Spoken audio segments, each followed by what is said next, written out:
Salut Bertrand, comment vas-tu? Mais salut Donna, quel immense plaisir de t'entendre. Écoute, je suis à COP21 à Paris pour essayer de contribuer à la lutte contre les changements climatiques. Et puis toi, tu es au milieu de l'océan Indien, à la voile, avec l'énergie éolienne.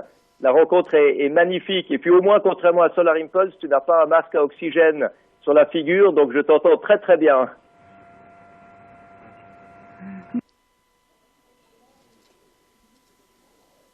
Et que j'espère que tu auras de bonnes nouvelles à nous annoncer à la fin de cette COP21 et qu'on aura finalement des résolutions d'énergie verte. Ça serait super.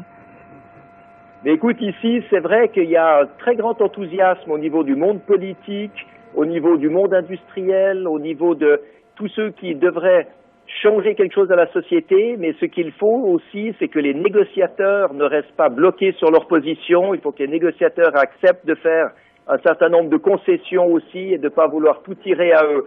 Donc c'est aussi un peu une recherche de record ici, un record qui se passerait le mieux possible. Mais dis-moi, comment ça se passe chez toi? J'ai des images magnifiques devant les yeux. Écoute, ça se passe bien, on avance pas très vite, on bute sur une dorsale donc qui se déplace pas très très vite. Donc voilà, on la rattrape, on ralentit, après on repart, mais voilà, ça devrait dans quelques jours ça devrait aller mieux et ensuite les portes ouvertes du Pacifique devraient être devant nous avec une météo relativement bonne. Mais là pour le moment c'est vrai que c'est un petit peu frustrant pour l'équipage parce qu'on avance tout de même à 32 nœuds à l'instant, mais c'est pas beaucoup pour ce bateau, donc voilà, c'est un petit peu frustrant. Mais c'est déjà incroyable, 32 nœuds. Hein. Tu es à plus de 50 km à l'heure de moyenne. On voit que ces nouvelles technologies dans la voile, ces nouveaux matériaux permettent des choses absolument incroyables. Mais c'est clair que pour toi, c'est en permanence une gestion de course. Hein. Pour battre un record aussi incroyable que celui-là, il faut pas simplement aller plus vite que le bateau qui est à côté, il faut aller le plus vite de ce que tu peux. Et c'est vraiment impressionnant hein, pour ceux qui te suivent. Mais en fait, je sais pas si toi tu pilotes ton avion de la même manière, mais nous, on peut pas. Le but, 45 jours, c'est long. Et comme toi, un tour du monde, ça va être long. Et donc, on peut pas pousser la machine à 100% tout le temps. Le but, c'est d'arriver avec un bateau en bon état pour justement les derniers milles et boucler le tour du monde. Donc, on est toujours un peu sur la retenue. Sauf évidemment quand les conditions sont légères, bah là on va à 100% de la polaire. Sinon, dans des rares cas, comme ça a été le cas juste à l'entrée de l'Atlantique Sud, où pendant 3 jours on a dû naviguer vraiment à fond, on peut le dire, parce qu'on était à des moyennes au-dessus de 40 nœuds et à la barre on se relayait souvent pour justement maintenir ces vitesses. Mais sinon, voilà, la technique, le bateau, c'est qu'un reste un sport mécanique. Et il faut préserver la machine autant que possible si on veut boucler ce tour du monde. Et puis je pense qu'il faut préserver l'équipage aussi. Comment est-ce que tu gères le côté sommeil, le côté repos? Ça doit être un gros défi sur une durée aussi longue. Hein. Nous, on n'a pas des vols aussi longs que ça. Comment tu fais sur 45 jours ou 40 jours? Alors, on travaille par des quarts. En gros, on dort 3 heures, on travaille pendant 5 heures. On redort pendant 3 heures de temps. Un petit peu plus compliqué que ça parce qu'on a des stand-by dans ces 5 heures de travail, mais en gros c'est ça. Et c'est vrai que la fatigue, il faut aussi savoir la gérer. Quand les conditions sont un petit peu plus clémentes, l'équipage peut se reposer un petit peu mieux, mais en tout cas pas plus. On reste bloqué dans ces quarts et ces heures de sommeil qui sont prédéfinies à l'avance. Maintenant je sais que toi tu utilises l'auto-hypnose. Honnêtement, on n'a pas eu le temps avant de partir, mais si un jour je suis amenée à refaire un tour du monde, je viendrai prendre conseil, parce que c'est vrai qu'il est difficile de s'habituer à s'endormir rapidement et de se réveiller tout aussi rapidement, tout en restant lucide et performant. Oui, c'est un peu dommage de mon côté. J'étais tellement pris par mes préparatifs et mes propres activités aussi sur COP21 que j'ai un peu omis de venir spontanément vers toi. J'aurais dû venir te dire, écoute, il y a des techniques d'auto-hypnose que je pourrais t'enseigner, parce que ce qui est intéressant dans l'auto-hypnose, c'est de pouvoir se couper, se dissocier du stress et de la concentration du pilotage. Mais écoute, on peut quand même se faire une fois une discussion par téléphone satellite et puis je serais ravi de te montrer déjà un certain nombre de techniques à distance parce que finalement, la technique approfondie, c'est peut-être un peu compliqué, mais une certaine approche de la technique, une initiation, c'est relativement rapide et peut-être qu'on pourra faire ça en 6 jours. Ok, ok, c'est super. Écoute, si tu veux bien, je vais te passer Yann qui va te dire un petit mot et comme ça vous pourrez parler énergie justement et technique. Et je sais qu'il avait plaisir à échanger aussi avec toi. Et donc si tu veux bien, je vais te le passer. Hein. Très volontiers, très volontiers. Et puis Donna, écoute, on pense tous à toi avec l'équipe de Solar Impulse. On t'encourage et on sait que tu vis des moments intenses qui doivent être absolument fantastiques, même s'il y a certains moments difficiles, ça doit être fantastique. On pense tous à toi, on t'encourage. André Borchberg, mon associé et ami, n'est pas à côté de moi en ce moment, mais on pense souvent à toi. Et puis tu m'as dit que tu étais cet hiver en Antarctique, donc moi logiquement quand tu y seras, je devrais déjà être sur le retour. Mais c'est un joli clin d'œil, ça me fait plaisir de me dire que tu seras en fin des comptes pas si loin. Mais oui, c'est vrai que je regarderai par le hublot en descendant sur l'Argentine si je te vois remonter la côte est de l'Amérique du Sud. Mais je pense que c'est là que tu seras, hein, parce qu'à la vitesse et avec la qualité de ton bateau, moi j'ai très bon espoir que tu y arrives rapidement. Hein. En tout cas, je t'embrasse et je te félicite. Ok, je te passe Yann. Ciao, bisous, ciao Bertrand. À bientôt. Ciao Dana, à bientôt. Et ça me fait plaisir de parler à Yann aussi.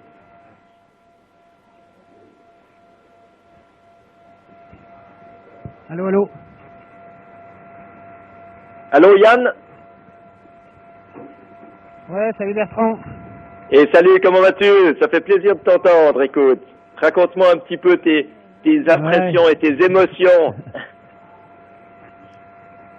Non, tout va bien, comme tu peux le voir, c'est un océan Indien qui est plutôt assez pacifique, quoi. Il n'y en a pas beaucoup de vent, comme t'as dit Donna, on bute un petit peu sur un système météo de vent doux, donc on le rattrape, après on ralentit. Donc c'est pas propice vraiment à la vitesse, mais bon, on fait une route plein est, donc c'est route vers la maison, donc ça se passe plutôt bien. Et dans 2-3 jours, le vent devrait se renforcer, on va accélérer un petit peu, mais sinon tout se passe bien à bord. C'est un peu gris, quoi. C'est vrai que l'Indien, il n'y a pas beaucoup de soleil, c'est assez monotone. Heureusement, on n'a pas vu d'iceberg. Ce matin, on est passé à 10 000 sous un gros iceberg qui faisait 200-300 mètres. On l'a pas vu, mais c'est vrai que ça a été un petit peu le stress là des 3-4 derniers jours où il y avait pas mal d'icebergs sur notre route. Mais là, ça devrait aller un peu mieux. On fait route en gros sous la Nouvelle-Zélande et on devrait, si tout se passe bien, atteindre la Nouvelle-Zélande dans un peu plus de 2 jours et vraiment empanner tout près de la Nouvelle-Zélande. Donc non, ça va bien à bord. Après. Je sais pas si tu es au courant, mais on a eu un petit souci, on a percuté quelque chose et c'est vrai que là on est en bâbord à mur. Quand on se met en tribord à mur, on peut pas utiliser le foil. Donc il y a Antoine à bord ça fait 3 jours maintenant qui bricole un petit peu sur l'appendice pour essayer de le réparer pour qu'on puisse le réutiliser dans le Pacifique. Mais sinon tout va bien à bord. Et c'est terrible, hein, le nombre de débris qu'il y a sur ces océans. C'est de la folie, hein. Se dire qu'il y a tellement de débris que les bateaux commencent à être mis en danger eux-mêmes. C'est dommage. Mais écoute, parlons de choses positives. Qu'est-ce que tu utilises comme énergie? Qu'est-ce que tu as comme source d'énergie? Comment est-ce que tu la stockes? Parce que ça, c'est forcément, vis-à-vis de Solar Impulse, un sujet qui m'intéresse beaucoup. Ouais, alors, c'est vrai que nous, on a des batteries au lithium. Et on a deux sources d'énergie possibles à bord. On en avait travaillé sur une troisième qui était l'hydrogénérateur. Donc une petite turbine qui était sous le bateau, mais on n'a pas réussi à la mettre complètement au point avant le départ. Donc ce sera pour les prochaines aventures. Sinon, juste à l'arrière, là, en ce moment on l'a enlevé, mais on met une éolienne. Donc qui nous produit, on consomme un petit peu à bord, en moyenne on consomme 10 à 12 ampères heure. Et l'éolienne, quand ça marche bien, qu'on a un apparent d'une trentaine de nœuds d'apparent, on arrive à débiter 7 à 8 ampères, donc c'est assez efficace. Et après, on a fait le parti de pas prendre de panneaux solaires parce que contrairement à toi, nous, c'est vrai que bon, on a peu de zones où il y a du soleil et c'était plus de poids que d'énergie possible accumulée. Et après, on a juste une petite génératrice qu'on fait tourner 1 à 2 fois par jour, qui consomme très peu et qui fait le complément de l'éolienne. Donc c'est vrai que on essaye d'être le plus vert possible. Je pense que dans les années à venir, on va être complètement vert, surtout avec l'hydrogénérateur, parce que pour nous, c'est une vraie révolution. Maintenant, la difficulté sur un multicoque, c'est on va tellement vite qu'il y a pas mal de turbulences sous la carène et donc ça ventile un petit peu et c'est pas encore super efficace, mais j'espère qu'à l'avenir ça le sera, parce que toi sur ton avion c'est 100% solaire, c'est ça? Alors effectivement, nous on est 100% solaire parce que si on mettait une hélice et un générateur qui utilise l'avancée dans l'air pour produire de l'énergie, on créerait en fait plus de résistance que l'énergie accumulée. Donc en fait, l'énergie qu'on accumulerait ne permettrait pas de compenser la perte d'altitude qu'on aurait avec la génératrice. Donc c'est pour ça qu'on est obligé de fonctionner qu'au solaire. Toi, tu as plus de choix effectivement, hein. Tu peux avoir l'hydrogénérateur, tu peux avoir de l'éolien, tu peux avoir du solaire. Moi, je pense que d'ici quelques années, on aura des enduits solaires qu'on pourra mettre sur les voiles ou le long du mât pour produire aussi de l'énergie. Mais en tout cas, c'est clair que pour toi, dans l'état actuel de la technologie, c'est l'éolien qui est le meilleur et qui te freine le moins. Ouais, non, c'est sûr, c'est l'éolien, parce que toi, tu as besoin si pendant 10 heures, t'as pas de soleil, c'est problématique, ou c'est quoi ta capacité de stocker l'énergie? Alors, nous, on stocke de l'énergie de 2 manières. C'est en énergie potentielle, donc en montant en altitude pendant qu'il y a du soleil, on monte jusqu'à 9000 mètres. Et pendant la nuit, les 4 premières heures sont gratuites, en fait, sur le plan énergétique. On se laisse redescendre jusqu'à 2000 mètres. Et à partir de là, on termine les 10 heures suivantes avec les batteries au lithium. On a des batteries au lithium polymère qui sont rechargées pendant le vol de jour, hein, c'est automatique pendant qu'on vole la journée, ce qui fait qu'on peut voler la nuit, on atteint le lever de soleil suivant et on continue de manière à pouvoir voler de manière perpétuelle, sans apport d'énergie fossile. Mais c'est sûr qu'il faut se retrouver le lendemain matin avec du soleil, et c'est tout le travail de nos météorologues. On a 2 météorologues, on a les ingénieurs de Altran qui nous calculent les trajectoires pour qu'on reste au soleil, on a tous nos ingénieurs de vol. Donc je pense que comme pour toi, il y a aussi beaucoup de back-office. Ouais, non, c'est très similaire, mais je pense que ça doit être plus stressant dans ton avion que sur notre bateau, parce que nous, s'il n'y a pas le soleil ou pas de vent, il va pas se passer grand-chose. Par contre, toi, c'est clair qu'il doit quand même y avoir un petit peu de stress quand les conditions annoncées sont pas trop bonnes ou turbulentes aussi, non? Alors c'est vrai que c'est extrêmement stressant parce que si on n'a plus d'énergie et qu'on est au-dessus d'un océan, on n'a plus qu'une chose à faire, c'est à s'éjecter, parce que c'est un avion qui est complètement électrique, ce qui fait qu'on considère que si on amérit, même avec un reste d'énergie statique dans l'avion, on risque d'être électrocuté. Donc il faut sauter en parachute avec le canot de sauvetage. Donc c'est vrai que le moment où on n'a plus d'énergie, c'est le moment qu'on redoute le plus avec André, c'est le cauchemar.